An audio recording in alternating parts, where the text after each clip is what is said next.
Hi and welcome back, and I just thought I'd come out again and sit outside and talk rather than sit at home and set the cameras up there. It's a nice easy way to do it. It's quite a nice day. It's a bit windy. You've probably got some wind noise, but I'm sorry about that. Just going to do a little talk about some ORWO 54 UN cinematic film, and I took last week when I was out in London. I wanted to go to Wapping and do some filming work there and do some bits and bobs. And what an absolutely stunning film. Absolutely love it. To me, it gives you that feeling of like the 1950s black and white films. It's really, really lovely. I absolutely love it. And I can't wait to get some more at some point. I just want to show you the photographs of that. Now, as I said before, I've got a Buy Me a Coffee page, which you'll see in the description below. It'd be great if you could help me out. Understand if you can't. So if you can do that, go over there and you'll be able to see the photographs there as well. So any video I do now and talk about photographs, the photographs will be over there.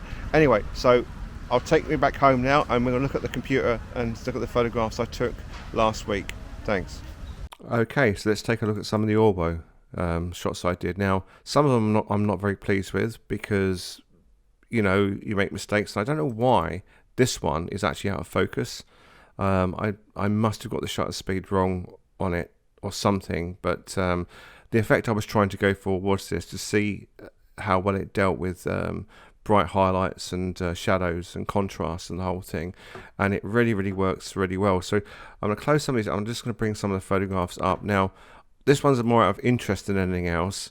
It's an Indian deli, which used to be obviously a bakery, and it's just down the road from where I live. So I thought I'd make a nice shot. We were just out on a Sunday.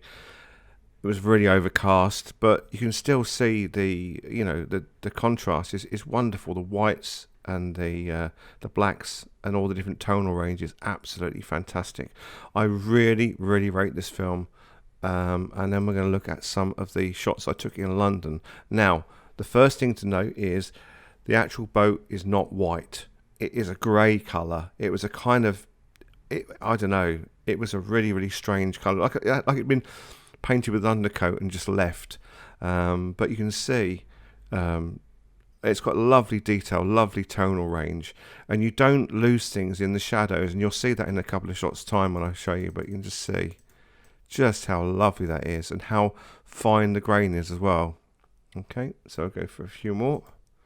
And all of a sudden, a squirrel appeared, and I just thought, managed to get a shot. And if I'd had a digital camera, I'd have probably got a lot better shots than this. But he stood there and posed for a few seconds for us. And again, when you zoom in, look at the detail. I mean, this is a film. This is not like a digital SLR. This is from a film camera with 100 ISO film. Look at the fineness of the grain. Look how much I've zoomed in on that. It's really, really, really great. And then there's another one of him, I believe. There you go, on top of the boat, looking for something or other. But you can see, I really, really rate this film. And this is what I mean about the contrast. And I've not lost all of the shadow area here. You can see there, it was an extremely bright day. I mean, wall to wall blue skies.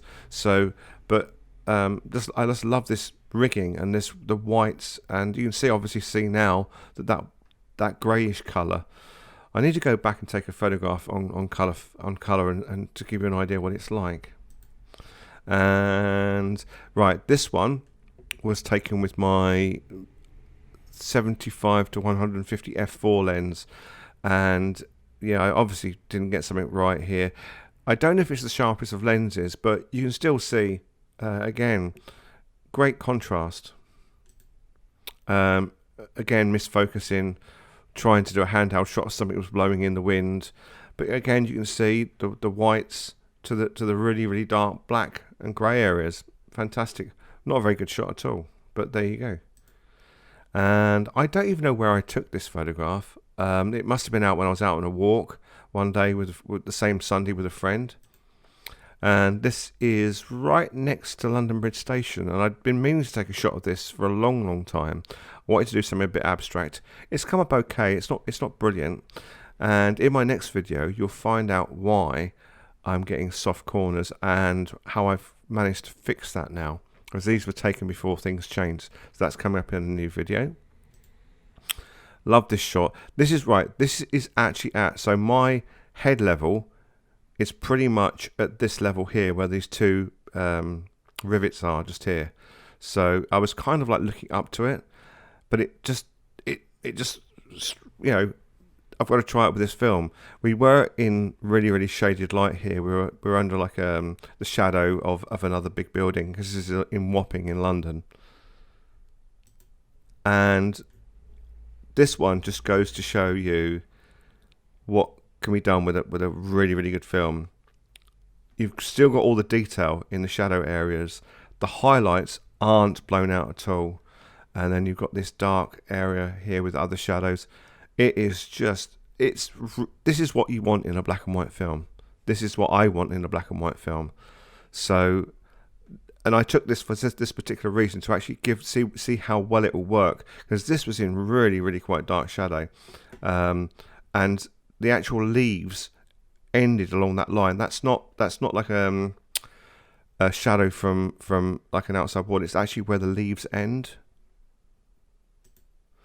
And I think this is one of the last ones. Now, this reminds me of like a Dickensian feature film from the 1950s, and it just has that look and feel to it. And that's one of the things I've been trying to achieve for a very, very long time now as a photographer, and finding a film that would do that. This is it. This is really, really great. I actually love it. And again, this one was taken with my zoom lens. It's not very good. I've done some shots with it before, and they've come out fine, but this one, it wasn't. I just must have misfocused. Anyway, hope you like that. I hope that you will now go out and buy some ORWO 54 UN and give it a go yourself, because it is such a good film. Anyway, see you in the next video.